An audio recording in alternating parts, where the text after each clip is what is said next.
Peekers, welcome back. I'm Miranda.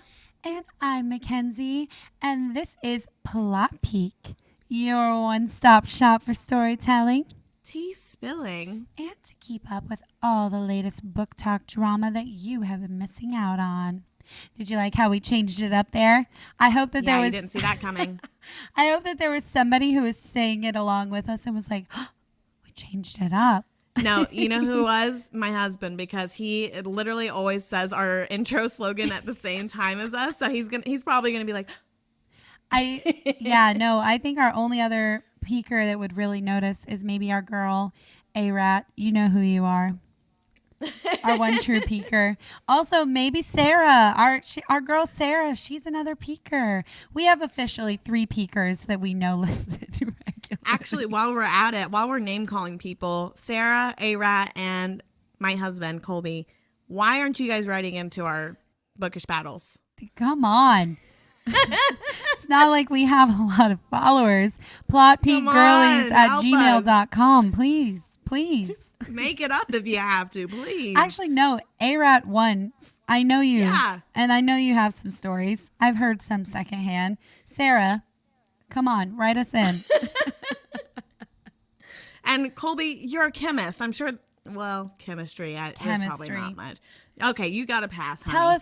Write us in that one time that I know for a fact you probably tried to make an illegal drug. I know for a fact you've done it in the past. He's at least considered You've at least considered it. And talk us through your process. Walter White style, baby. Plotpeakgirlies@gmail.com. Thank you. And the other life update, I wanted to talk about Inside Out. Oh, too. Yeah. It was definitely a child's movie.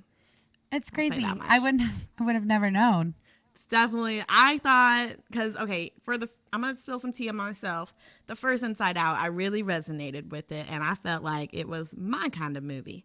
This one, okay, well, tea, again, it's actually not a child's movie. It's a teenager's movie. And it was good, but it wasn't as good as I thought it was going to be. Like, I thought it was going to be, like, more tear-jerked and crying type of vibe. But it was more so just like emotional intelligence education, which I still appreciated, and I respect the storyline. So I would still recommend everybody to go watch it. Do you think it's because your Prozac was holding you back?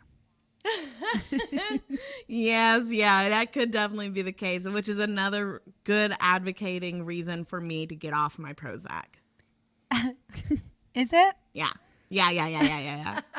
It's gotta go. I cut out the part on the last episode. I spilled some tea to you guys that I'm weaning myself off Lexapro. And then I decided, I took it back, and I was like, maybe people don't need to know that, but I'll go ahead and tell you, I'm off Lexapro, baby. I'm raw dogging life right now. Slay. No, we love a reversal queen over here. I've tried personally to get off my antidepressants multiple times. So don't feel shame if you can't get off of it. Some of us are just born with it. You know what I mean? And so yeah. Maybe it's Maybelline. Cheers to you. Maybe she's born with it. Yeah. Cheers to you if you can get off of it. Cheers to you if you can't and you recognize that and you got to stick it out. So here's my thing. I don't want people to, if I react a certain way to something, I don't want people to be like, oh, that's because she's quitting her Lexapro. No, that's just who I am. I was born with it. But no, I am completely off Lexapro, and I have been for a little while, and I won't divulge how long. I'm so proud of you. Could have been the entire plot peak. It could be for a couple hours. Couldn't tell you. And I won't. All right. Well, do you have any other life updates, or should we get into the story time? Story time it is. Story time it is. Well, before we start our recap, let's do a quick reminder to you guys that we will be doing a story time of Sarah J. Maas's Heir of Fire, chapters 20 through 30. So if you're reading along and you have not gotten to this part yet, this is your warning that we will be storytelling everything that happens up to and through these chapters. And with that being said, let's do a quick recap of everything that's happened so far. Selena has met 2 demi-fays, Emery and Lucas, at her kitchen job. Rowan is still a mean asshole who made Selena run through some mounds where she encountered some type of skinwalker that made her relive all of her darkest moments. Kale got kidnapped by the rebels again, but this time Aiden's by their side. With threats to kill him, Kale finally announced that Aelin was alive and told Aiden everything he knew about her and where she was at now. Don't worry though, we have confirmed that Aiden is Team Selena / Aelin, and the black ring he wears is only a replica of the one that the king originally gave him. And then Dorian has the hots for a new girl, Sorsha. And then the Iron Teeth witches are training with the Wyverns to be the king's army in the skies. Manon and her 13 have caught whiffs of the men and the food at their sites being wrong, so we're going to be keeping an eye on them. Did I miss anything else? No. I think you touched on all the main parts very well. Slay. So let's get into the story time. Selena is in the trenches of depression and is barely able to pull herself out of bed to train. And when she does go train with Rowan, it's a lot of verbal abuse. He's constantly telling her how worthless she is, how she's a coward, how she's never had to work for anything a day in her life, which really rubs me the wrong way because he knows nothing about her and he's being so fucking mean to her for no reason. He's so aggressive for no apparent reason other than he's just an asshole. When I was reading this, I was like, why is he the way that he is? No, he's so I literally scary. don't understand. Yeah, I don't understand. I literally, and I think we talked about this in the last episode, I don't understand where his anger and aggression is coming from, but I'm not here for it, and that's the truth. I'm like, this seems so unnecessary. No, I agree. I think though when we look back at like Selena reading through some of her stuff too, I do think she comes off really aggressive at times. We get her inner monologue constantly, so we get to see that other side of it of like, oh, like this is how she's feeling, this is why she's feeling like this, and it brings back like stories about her. So I will say we don't get Rowan's inner monologue until I do think we get it in this book. I can't remember how Just far a in little it is. bit, We yeah. only get a smidge of it. I will say Sarah J. Maas writes extremely well-developed Purposeful? characters. Very like personal characters. So I'm excited to hear more about him. But he's a fucking asshole. He is. An asshole. Big thumbs down on that guy. Boo, right now. Well, anyways, one day they're on their walk to the ruined temples of Mala, the sun goddess, and that's usually where they train, by the way. And Aelin asked Rowan to shift in front of her so she can watch and see how it's supposed to happen. He does, and when he switches back, he tells her to do it, to which she says, I can't. And then some other sassy comment about His Majesty, Queen Maeve. And he's like, check your tone. And she's like, or what? You can't do anything. To which, mid-sentence, he grabs her tongue and, like, with his fingers, he grabs her tongue. And obviously she tries to bite his fingers, but it doesn't hurt him. So she's trying to kick and steal his daggers, everything she can.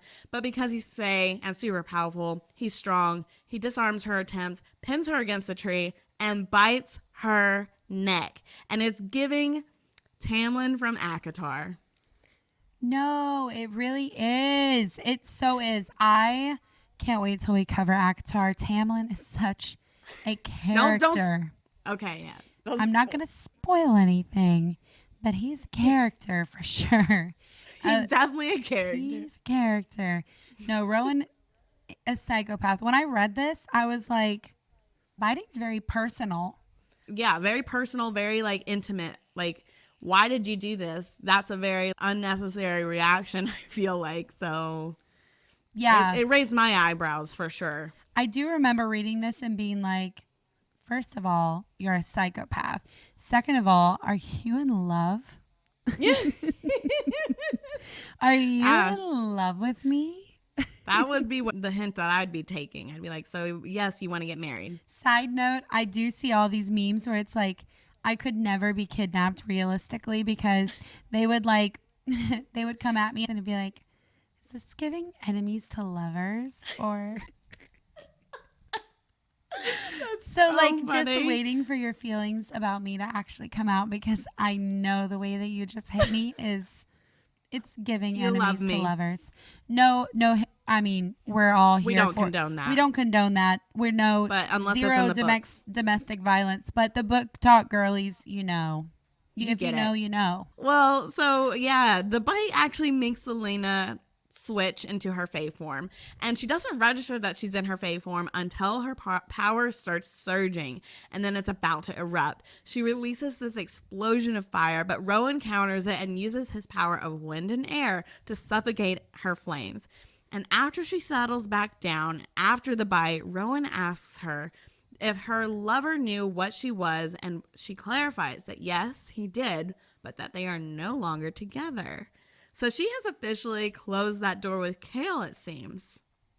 I think that's for the best, honestly, though. I think this is like a very trying time for her, and I do think she's working through a lot of feelings. And I feel like at the end of Crown of Midnight, we did leave it at a place where like Selena was still grappling with her feelings for Kale and did come to see him as not as much of the monster that she initially once saw him as. She saw his reasonings for things and was able to rationalize them. But I still feel like this was like a big moment for her and being like, we're not together. Like, yeah. And verbalizing like, he's It's not not my lover realistic. anymore. Yeah. I think that was a really big moment whenever I was reading that. So that's why I wanted to put that in. That was good intuition there. Thank you. So Selena switches back to her human form, and Rowan tells her to do it again. And she's like, I literally don't know how many times I have to tell you this. I can't control this. And he begins his verbal assaults again. He tells her how she's a coward, how she's never had a fight for anything, yada, yada. So she finally blows up, and she tells him about Nehemiah and how she's the only reason why she's here right now trying to stop the king in the first place. And Rowan is like, so you're here to save someone else's kingdom and not your own. Why can't she do that herself? And Selena's like, because she's dead. Do you know that TikTok? No. Oh. Well, let's just go ahead and move on, okay? Because so she's dead. Like, she's dead. You don't know it? Okay, well, you'll have to look that up. Maybe I'll send it to you later. Yeah. So she's like, fuck you. I don't need this. I'll find another way to learn about these word keys. So she goes back to her room. She packs her things and she leaves the fort. And she goes back through the spooky forest that they came in through. And she's camping. That night, while she's trying to sleep, she wakes up when the hairs on her neck begin to stand. And she knows that something is up.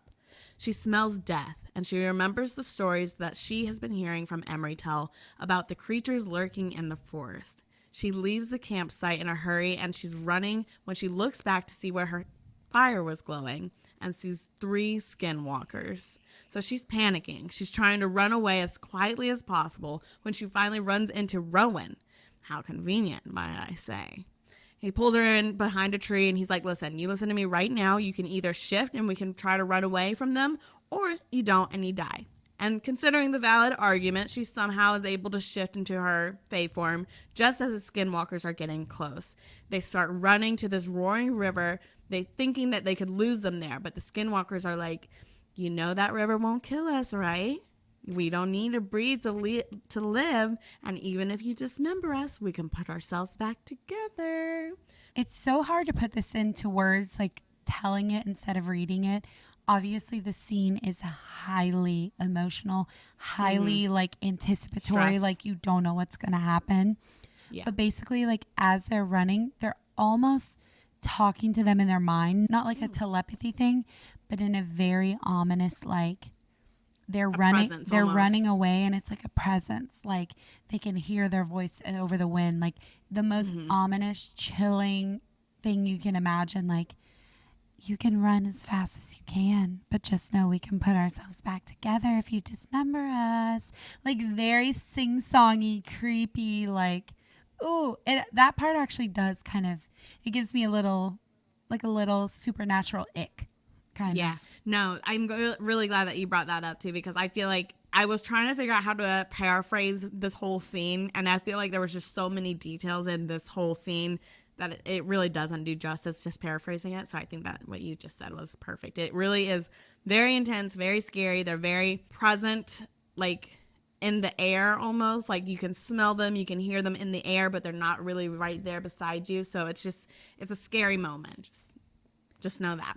Very icky. Very icky and creepy and spooky. So they run to the edge of this cliff, and Rowan jumps first off of the cliff. And Selena is like, we have to do something or else they're going to continue to track us and try to kill us both. So as she runs to jump off the cliff after Rowan, she tells him to shift into his animal form. And as she's rotating it in the air, she sees the skinwalkers running out of the forest. She points her hands up at them midair and she says, surprise, and unleashes a wall of fire. And she doesn't just incinerate the skinwalkers, but also the surrounding forest a good bit as well. And luckily, Rowan was there to do some damage control and put out the fires. And Rowan asks how she was able to actually control and command her magic this time. And she explains it's because she didn't want him to die trying to save her. She essentially drained herself from this explosion, and Rowan explains how all magic is like a well. Some with weaker magic are only able to use their magic for short bursts and recharge quicker. And some are able to use their magic for a long time, but it may take longer for them to recharge. And then they also talk about how people use iron to take advantage of people with magic, and how Rowan was once captured and held with iron chains and taken apart as torture for 2 weeks before his men saved him. Which of course reminds her of Sam, which makes me, as Selena's personal friend, worried because I do not want her to be seeing any resemblance of Sam in Rowan right now at this point. He's only been mean and aggressive to her since the day they met, and I don't want her to have any sympathy for this guy, personally. Well, I agree with that. I think that, honestly, the thing that stuck out to me the most in this part, like, in addition to Selena wanting to protect Rowan, I kind of feel like I understand her on that front. Like, she's lost so many people that she feels like it's her fault. Like, I think she attributes Sam's death to being her fault. I think she attributes Nehemiah's death to being partially her fault. And so I kind of get that part. The part that stuck out to me the most is the talk of them having like a well of magic. And it takes a while for us to talk about this more in the book, but I kind of try to see this well of magic as like when you're working out kind of thing. Like, you train your muscles, you train your body.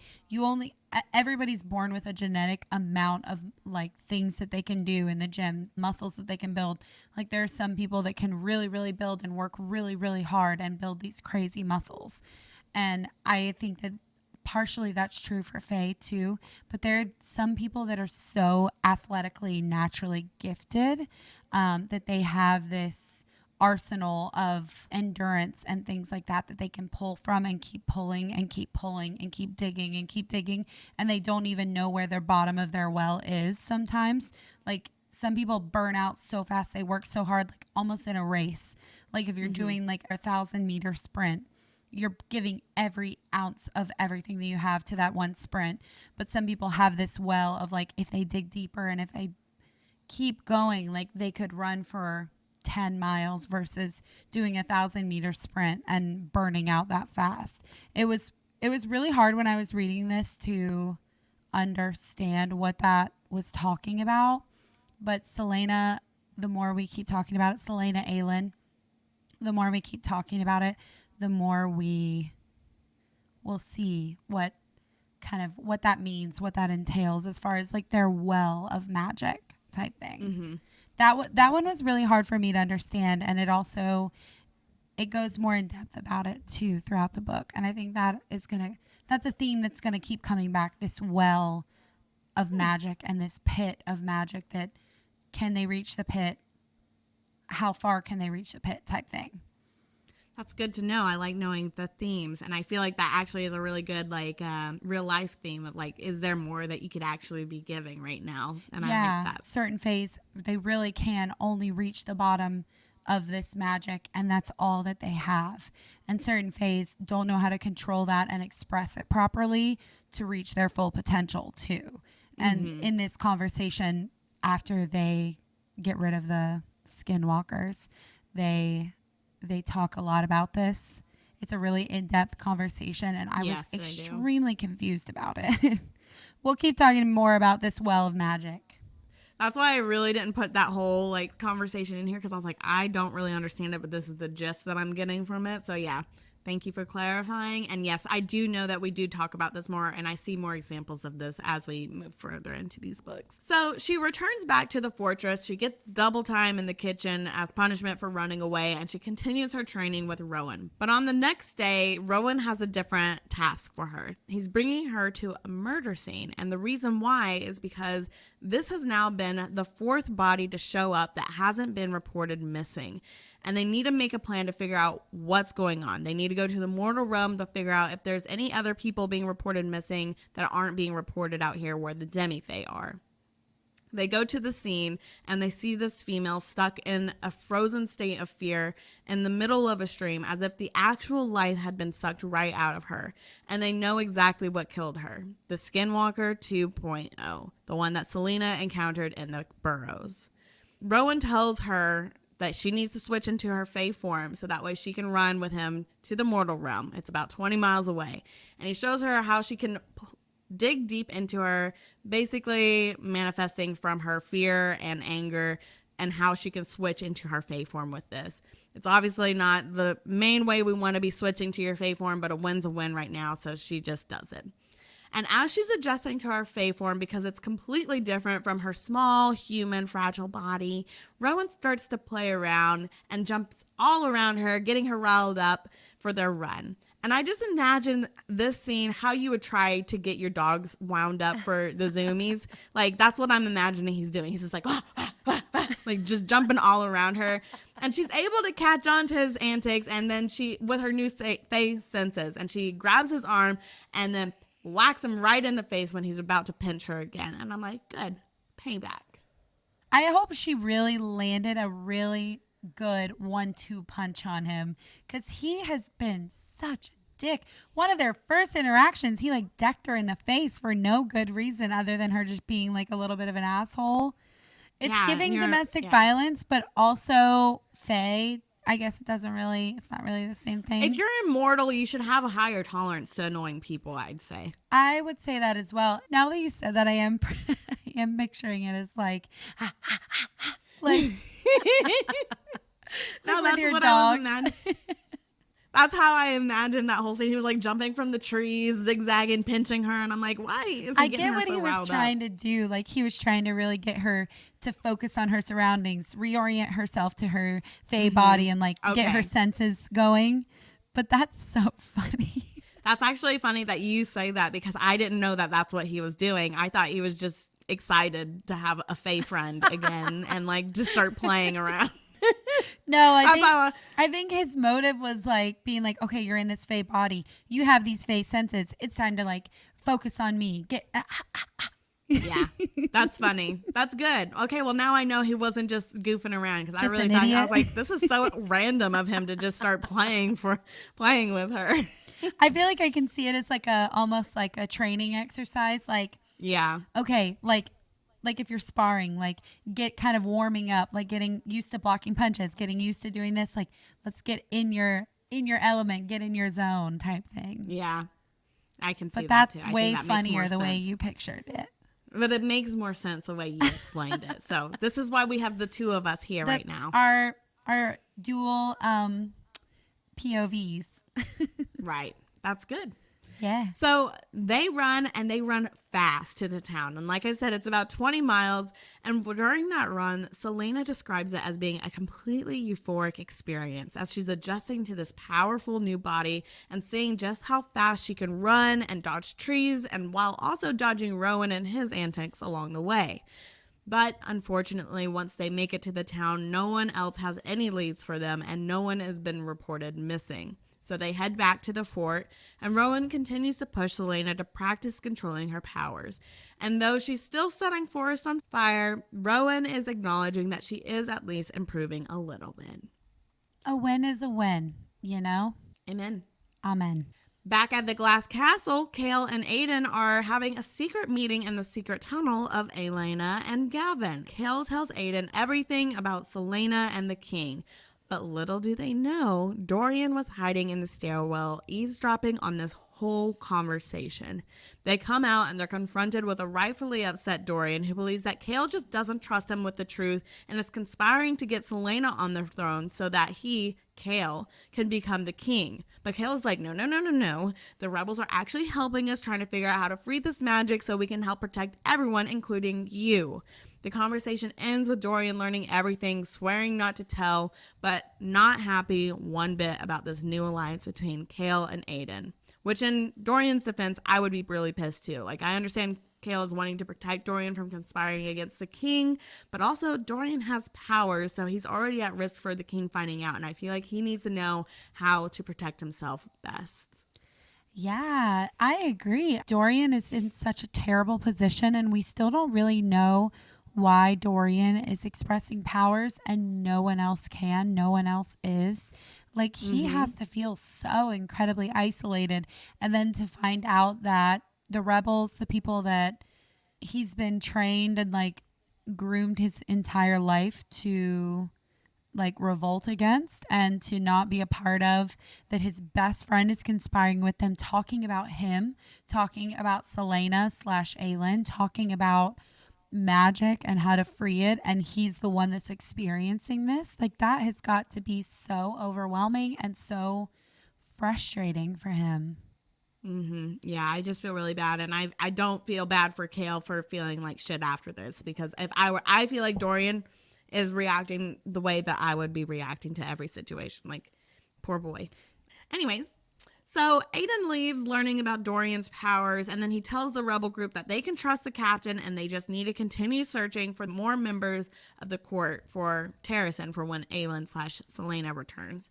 Murtaugh, one of Aiden's rebel leaders and a previous Lord of Terrasen, is like, you had better practice some patience, because while we know your allegiance and your loyalty lies with Aelin, we also know that there's going to be a lot of people who are going to be kind of upset that she's been missing this whole time. She's been gone since she was a child, and yes, she might have been a child when she disappeared, but she's been a woman now for quite some time.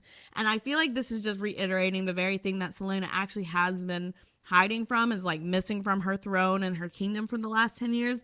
But I still find it so annoying that people are still saying that they would rather have a 10-year-old who doesn't know how to control her powers trying to protect their whole kingdom.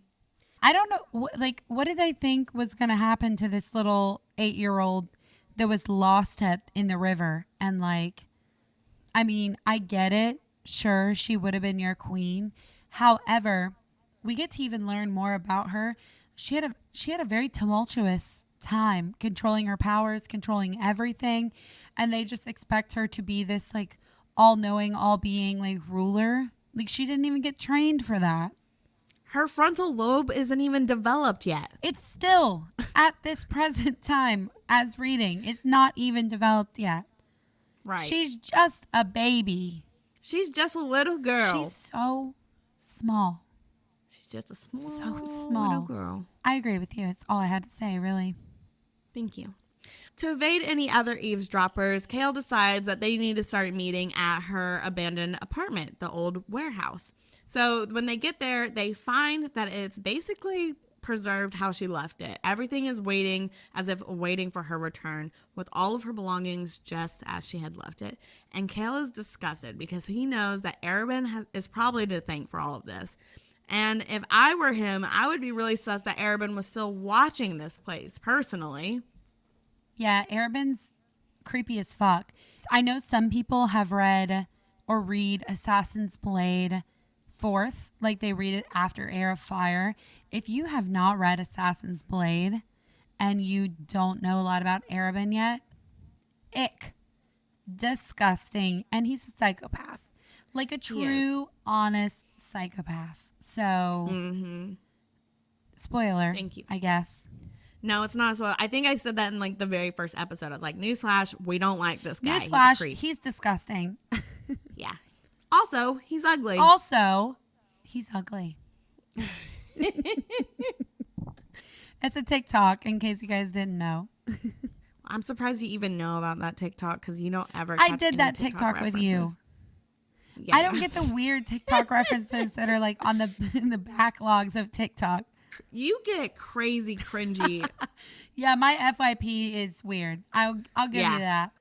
So I'm surprised you don't know the TikToks that I referenced. FYP is a perfectly curated version of who I am as a person. What would that be?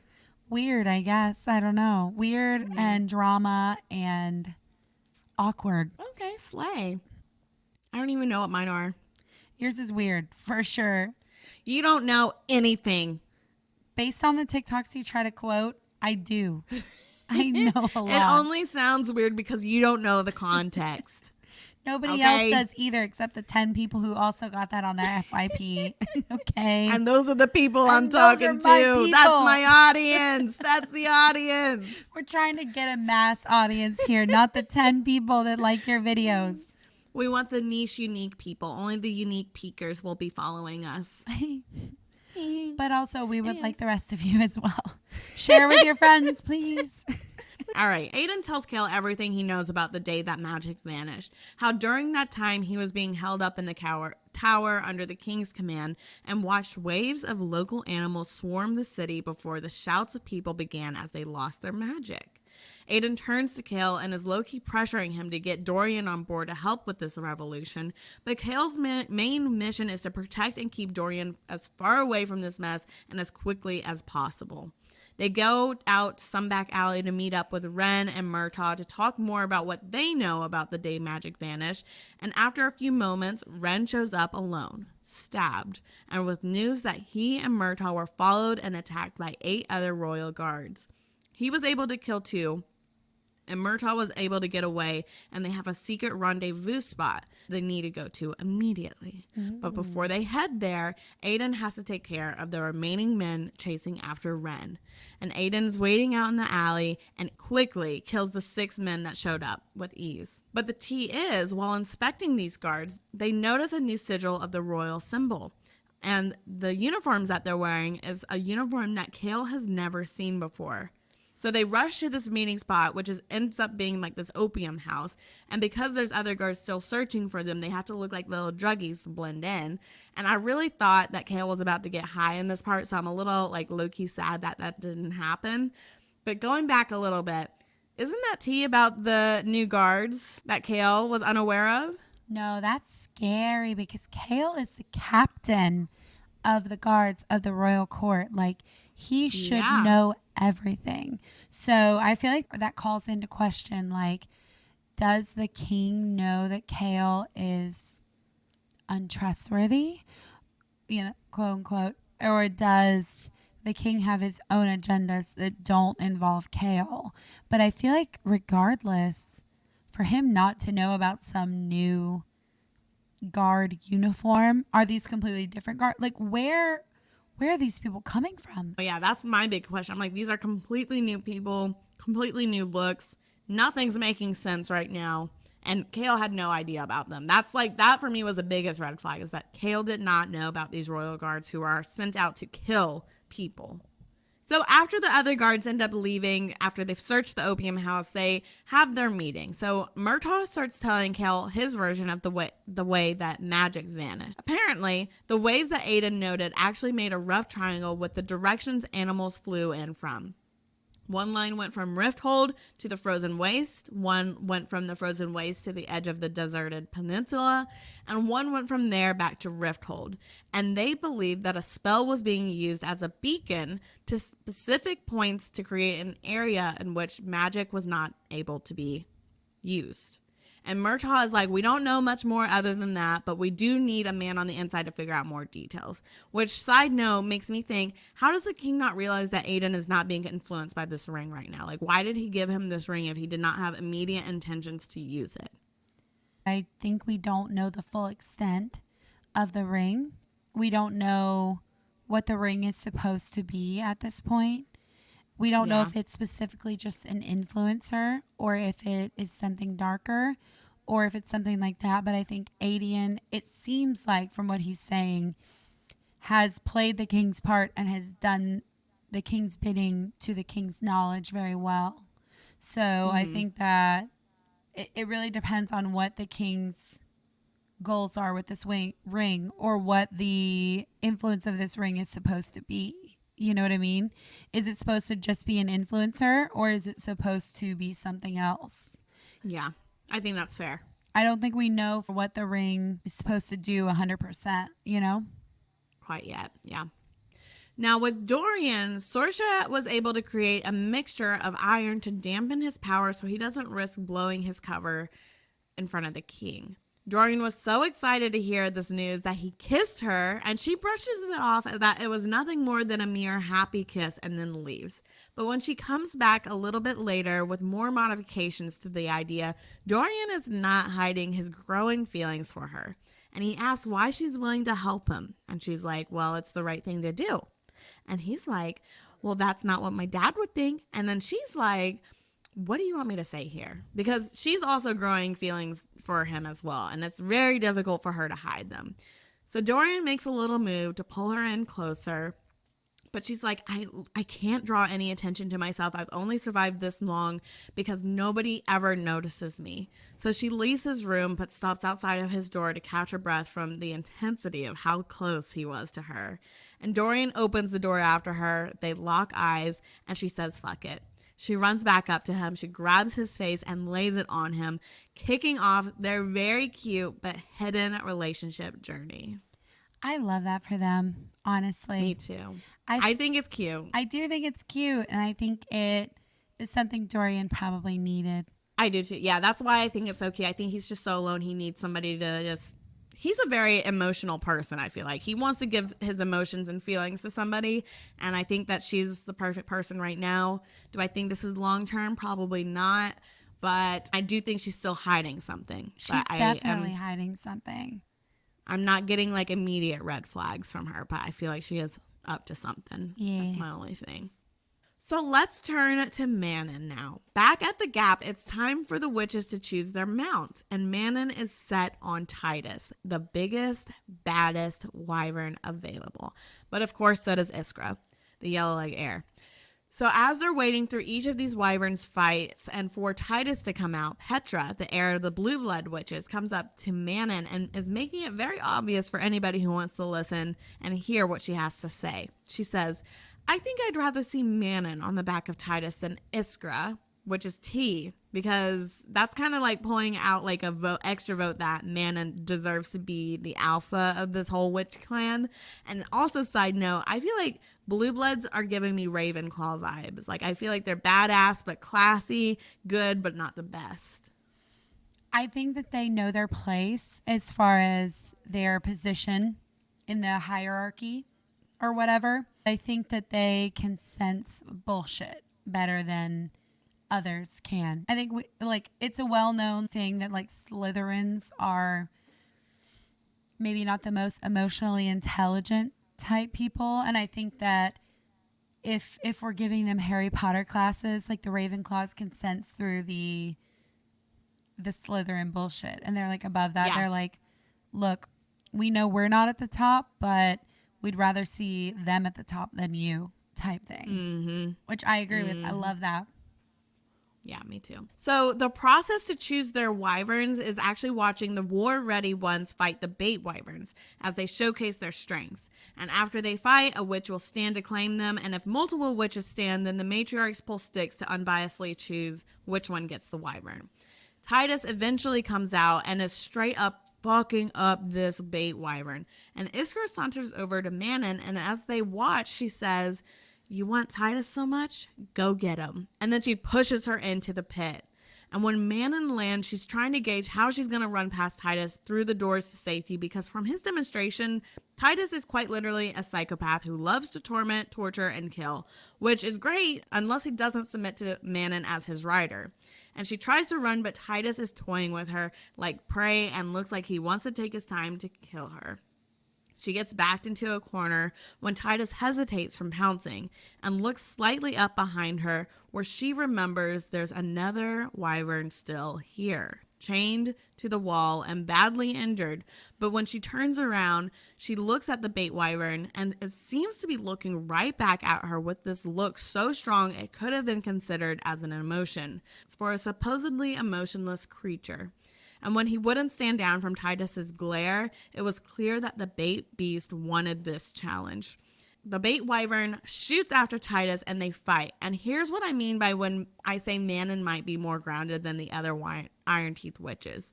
Instead of saving herself like most of the witches would, she ran back to the bait wyvern and broke his chains with the sword to give him a fair shot of fighting.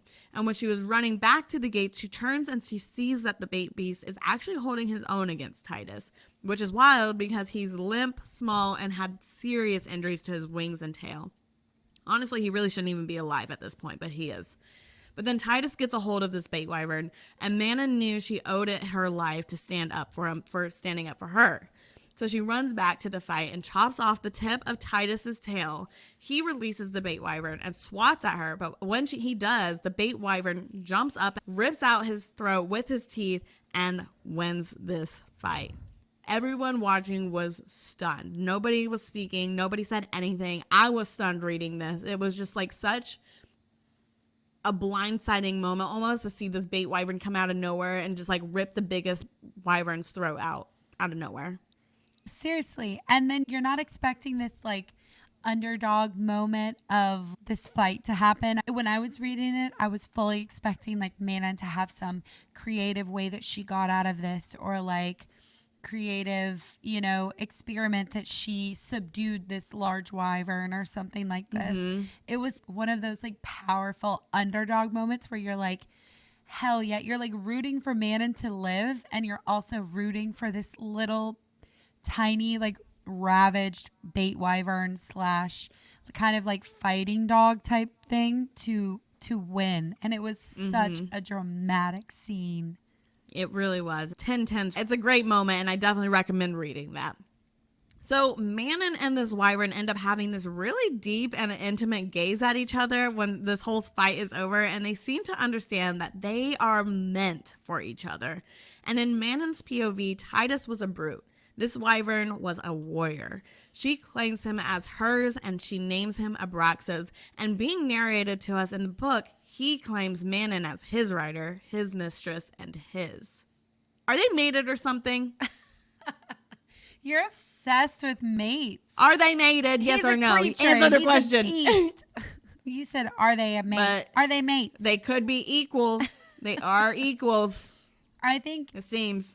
Well, maybe not. I don't know. I don't know that I would say that they're mates, but I do think that for like reading this book as an actual book and hearing how vicious and unfailing and incompassionate and all these things that the witches are claimed to be, for this witch to claim this kind of shabby, small / kind of injured wyvern was a huge moment. Like, she looked at him. She also said that when she looked at him, she felt like you had kind of said, she sensed some kind of intelligence and understanding in his eyes.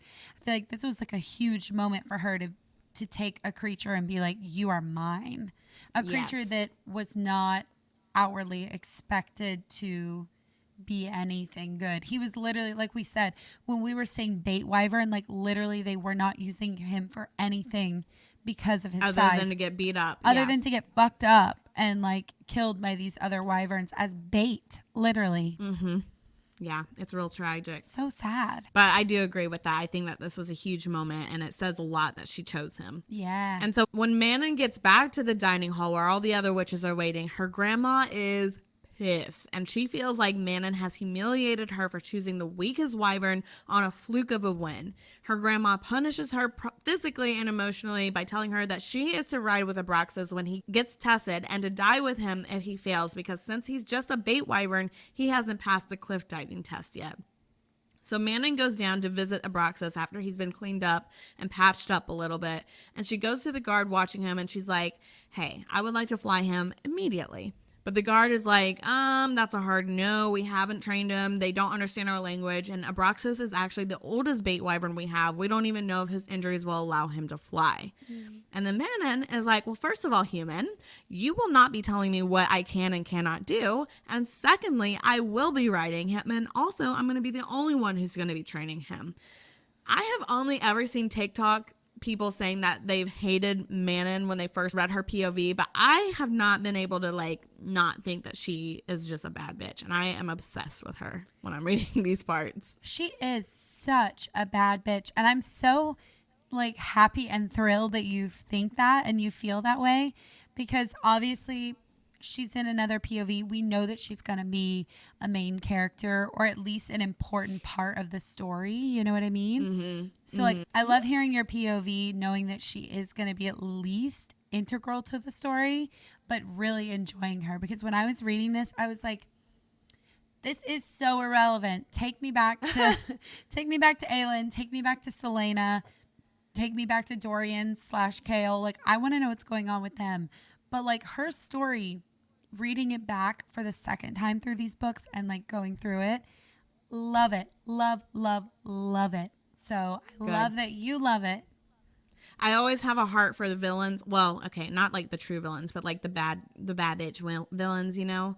I love a good morally gray or dark female character. I just think they're awesome.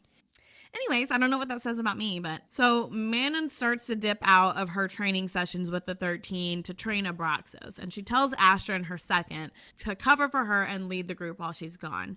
And they talk about how her grandma wants Astrid to be by Manon's side at all times, and Manon is like, well, I guess it's time for you to choose. Are you going to be her spy or my second? To which Astrid doesn't even hesitate, and she says, I serve you. I just really like Astrid as well, which makes me concerned because I feel like she's going to die. That's usually what happens to characters I like. Astrid is giving like the most loyal, like, you are my person type character. I can't give anything away. That means she does die.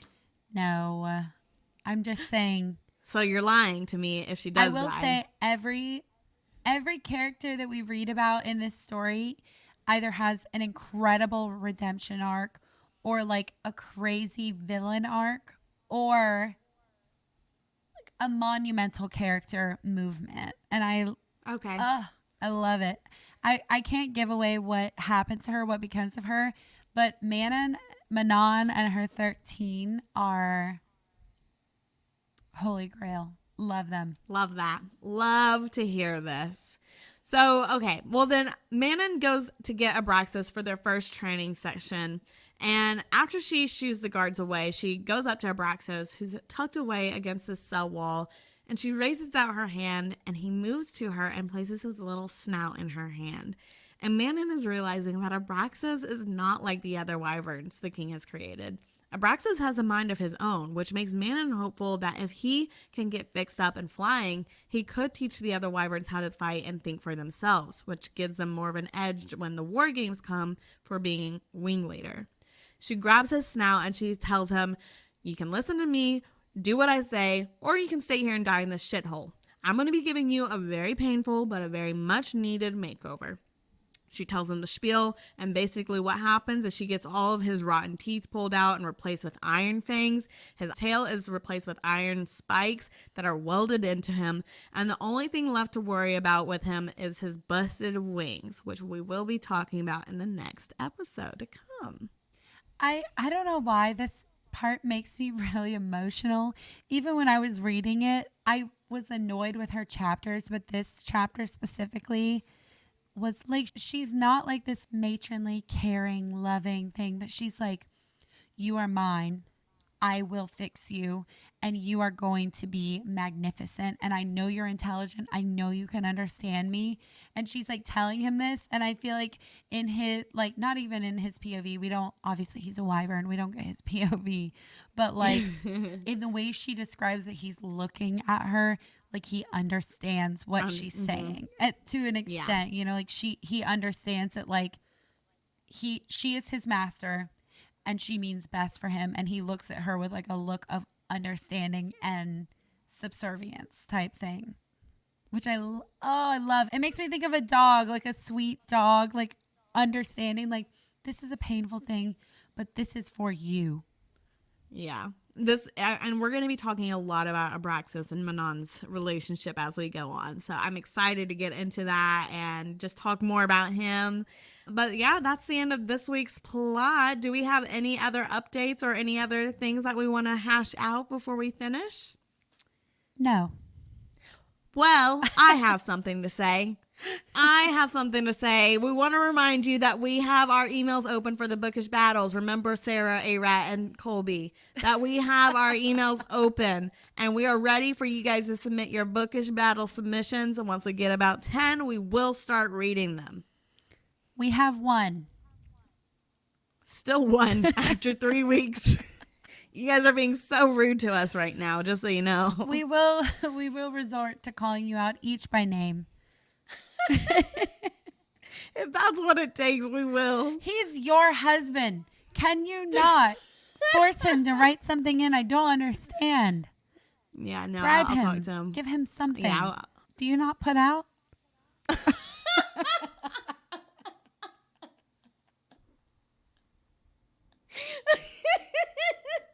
Don't worry, I'll cut that out. No, I'll cut that out. that's a good point. No, I mean, I think it's a valid point. Do I not put out enough? I don't know. I don't know knows? either. Who could Who know? knows? Anyways, well, Peekers, that is the end of this week's plot. Next week, come back as we take a peek at Sarah J. Maas's Heir of Fire, chapters 31 through 39. And be sure to follow us on TikTok and Instagram at plot.peak for all the memes and all the upcoming events. You know we're hosting many. Yeah, just be sure to follow us. Please do. I don't, as nicely as we can possibly beg. Please. So thanks for Anyways. listening. Bye. Bye, guys. Slay. That was a long ass episode. I think we did great. Me too. Slay.